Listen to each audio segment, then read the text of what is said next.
अग्निवीर पर राहुल गांधी का संसद में बयान, फिर राहुल गांधी का वीडियो और अब सेना का क्लैरिफिकेशन। अग्निवीर पर मची सियासत खत्म नहीं होने जा रही है, बल्कि ये और बढ़ेगी। प्रधानमंत्री कह चुके हैं कि सेना को बदनाम करने वालों को छोड़ेंगे नहीं। सेना के क्लैरिफिकेशन के बाद अब सरकार का एक्शन होगा। मोदी के विरोधी नेता ये साबित करने पर तुले हुए हैं कि चुनाव से कुछ भी नहीं बदला है। विरोधी पार्टियों की न लाइन बदली है, न अंदाज बदला है। बदले तो नरेंद्र मोदी भी नहीं है। मोदी ने नए वोट जोड़ना शुरू कर दिया है। प्रधानमंत्री ने संसद में यह दावा किया कि 30 साल तक बीजेपी की सत्ता को कोई हिला नहीं सकता। सरकार को अभी 10 साल हुए हैं, 20 साल और राज करना है। मोदी के इस बयान से विरोधी जबरदस्त दबाव में है। हर दिन मोदी को गद्दी से उतारने का ख्वाब देखने वाले विरोधियों ने संविधान को जरिया बनाया था। मोदी ने आज उस टोटके को भी तोड़ दिया। मोदी के विरोधी किस ग्राउंड पर खेल रहे हैं और मोदी किस पिच पर बैटिंग कर रहे हैं, आपको बताते हैं इस रिपोर्ट में। झूठ फैलाने वालों की सत्य सुनने की ताकत भी नहीं होती। उन्होंने उठाए हुए सवालों के जवाब भी सुनने की हिम्मत नहीं है। ये अपर हाउस को अपमानित कर रहे हैं। इस अपर हाउस की महान परंपरा को अपमानित कर रहे हैं।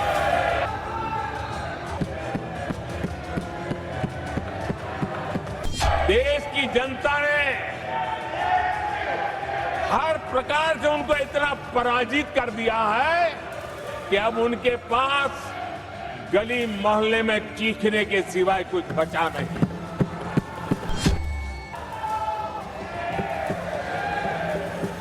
नारेबाजी, हो हल्ला और मैदान छोड़ के भाग जाना, यही उनके नसीब में लिखा हुआ।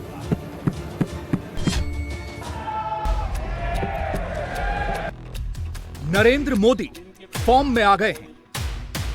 4 जून से मोदी शांत थे, प्रधानमंत्री अब फिर से दहाड़ने लगे हैं। मात्र भरोसा 4 प्रमुख स्तंभ। राहुल गांधी, सोनिया गांधी, मल्लिकार्जुन खड़गे, अखिलेश यादव, अरविंद केजरीवाल और ममता बनर्जी। प्रधानमंत्री ने टारगेट लॉक कर लिया है और अब मोदी का अटैक भी शुरू हो गया है। ताबड़तोड़, धुआंधार, मोदी के खिलाफ जो सबसे ज्यादा मुखर है, उस पर मोदी का अटैक उतना ही जोरदार है। झूठ फैलाने वालों की सत्य सुनने की ताकत भी नहीं होती। नरेंद्र मोदी को संसद के पहले सत्र में 2 भाषणों का इंतजार था। अब यहां से एक्शन शुरू होगा। देश की सियासत में क्या बदला? 24 के चुनाव ने क्या चेंज कर दिया? कांग्रेस की सीटें डबल हो गईं तो भी क्या हो गया? पार्लियामेंट में वही दिख रहा है जो पिछले 10 साल से दिखता रहा है। अपनी बात जी भरकर सुना लो और जब प्रधानमंत्री बोलने लगे तो हो हल्ला करो। प्रधानमंत्री को बोलने मत दो, प्रधानमंत्री बोलें तो सुनो मत। पहले लोकसभा में यही हुआ।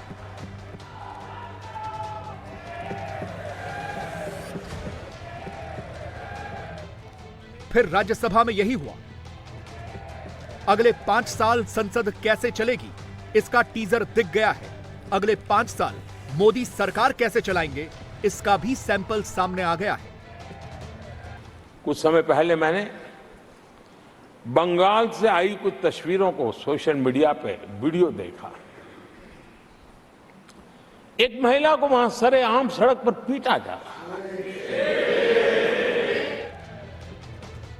लोकसभा में मोदी के काउंटर अटैक से घायल कांग्रेस और उसके साथी दलों ने राज्यसभा में पहले ही हथियार डाल दिए हैं। अपर हाउस में मोदी अपनी फॉर्म में आते उससे पहले ही विरोधी दलों के सांसद पिछले दरवाजे से बाहर निकल गए।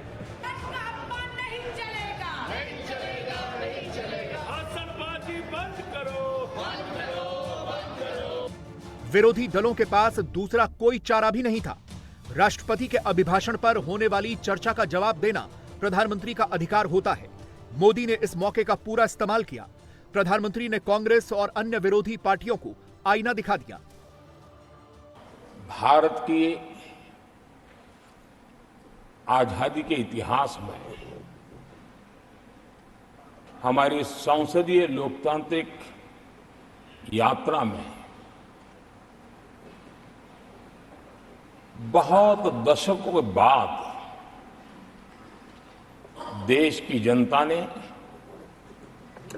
एक सरकार को तीसरी बार देश की सेवा करने का 60 साल के बाद ये हुआ है कि 10 साल के बाद कोई एक सरकार फिर से उसकी वापसी हुई है और कुछ लोग जानबूझ करके उससे अपना मुंह फेर करके बैठे रहे। कुछ लोगों को समझ नहीं आया और जिनको समझ आया उन्होंने हो हल्ला उस दिशा में किया कि ताकि देश की जनता की इस विवेक बुद्धि पर, देश की जनता के इस महत्वपूर्ण निर्णय पर कैसे छाया कर दी जाए, कैसे उसको ब्लैकआउट किया जाए। लोकतंत्र में सरकार का बल संसद के अंदर संख्या बल से आता है। राहुल गांधी संख्या बल के हिसाब से मोदी से 1/3 पर ही हैं। लोकसभा में मोदी की पार्टी 240 पर है तो राहुल गांधी की पार्टी 98 पर है। राज्यसभा में मोदी का अपना बल 90 सांसदों का है तो राहुल के पास सिर्फ 26 सांसदों का बल है। सोचिए, राज्यसभा में कांग्रेस के 2 से 3 सांसद घटते ही मल्लिकार्जुन खड़गे से नेता प्रतिपक्ष का रैंक भी छिन सकता है। कांग्रेस के पास बस इतनी ताकत बची है। कांग्रेस जो भी ताकत दिखाने का प्रयास कर रही है वो इंडी अलायंस के दलों की ताकत है। नरेंद्र मोदी ने संसद में खड़े होकर कांग्रेस को याद दिलाया कि चुनाव में आप हारे हो, मैं जीता हूं। आपकी सरकार नहीं है, देश में तीसरी बार नरेंद्र मोदी की सरकार बनी है। उनके मुंह में घी शक्कर, और ये मैं क्यों कह रहा हूं? क्योंकि उन्होंने बार बार ढोल पिटा था 1/3 सरकार। इससे बड़ा सत्य क्या हो सकता है कि हमारे 10 साल हुए हैं, 20 और बाकी है।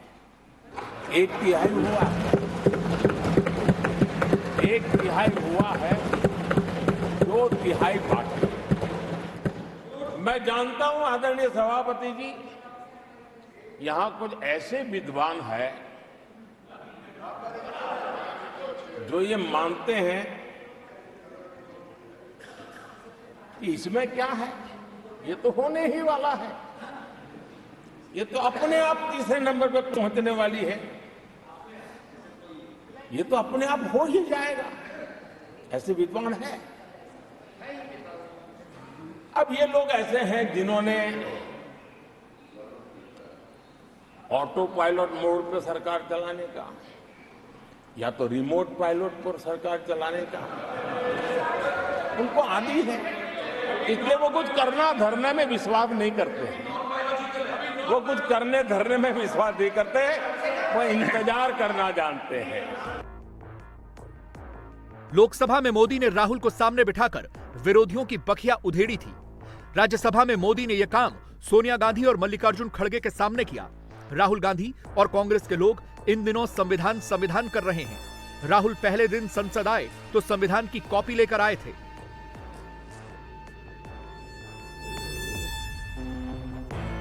राहुल गांधी ने संसद सदस्यता की शपथ लेते वक्त भी संविधान लहराया था। लोकसभा में नेता प्रतिपक्ष के तौर पर अपने पहले भाषण में भी राहुल ने बार बार संविधान की रट लगाई। मोदी ने उन पर काउंटर अटैक के लिए संविधान को ही हथियार बनाया। प्रधानमंत्री ने कांग्रेस को उस दौर की याद दिलाई जब संविधान बचाने के लिए पूरा देश एकजुट हुआ था और कांग्रेस की सत्ता को उखाड़ फेंका था। क्या आप भूल गए 1977 का चुनाव? अखबार बंद थे, रेडियो बंद थे, बोलना भी बंद था। और एक ही मुद्दे पर देशवासियों ने वोट किया था, लोकतंत्र की पुनर्स्थापना के लिए वोट किया था। संविधान की रक्षा के लिए पूरे विश्व में इससे पीड़ाकृत चुनाव नहीं हुआ है और भारत के लोगों की रगों में लोकतंत्र किस प्रकार से जीवित है वो 1977 के चुनाव ने दिखा दिया। लेकिन आप गुमराह कर रहे हो देश को।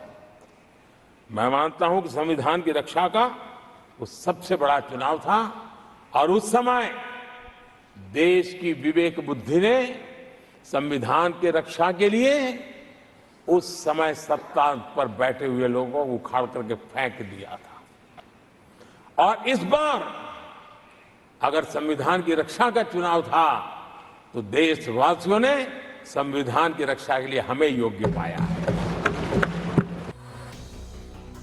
राज्यसभा में राहुल गांधी नहीं बैठते, वहां सोनिया गांधी बैठती हैं। वहां कांग्रेस अध्यक्ष मल्लिकार्जुन खड़गे बैठते हैं।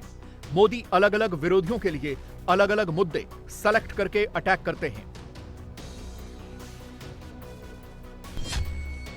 2004 में जब यूपीए की सरकार बनी थी तब सोनिया गांधी प्रधानमंत्री नहीं बनी थी, लेकिन एनएसी यानी नेशनल एडवाइजरी काउंसिल की चेयरमैन बनकर सोनिया ने बैकडोर से सरकार चलाई थी। कई कानूनों का मसौदा एनएसी ने पास किया था। इनमें right to information act, right to education act, मनरेगा और फूड सिक्योरिटी बिल जैसे अहम कानून शामिल हैं। संवैधानिक तौर पर एनएसी जैसी किसी भी संस्था का अस्तित्व नहीं होना चाहिए था। संविधान में कहीं भी ऐसी किसी व्यवस्था का जिक्र नहीं है। मोदी को यह मालूम है। पिछली सरकार में 10 साल ये कैबिनेट में थे खड़गे जी, क्या हुआ था? प्रधानमंत्री संवैधानिक पद है, प्रधानमंत्री के पद के ऊपर एनएसी बैठ जाना, ये कौन से संविधान में से लाए थे व्यवस्था? किस संविधान में से बनाया था आप लोगों ने?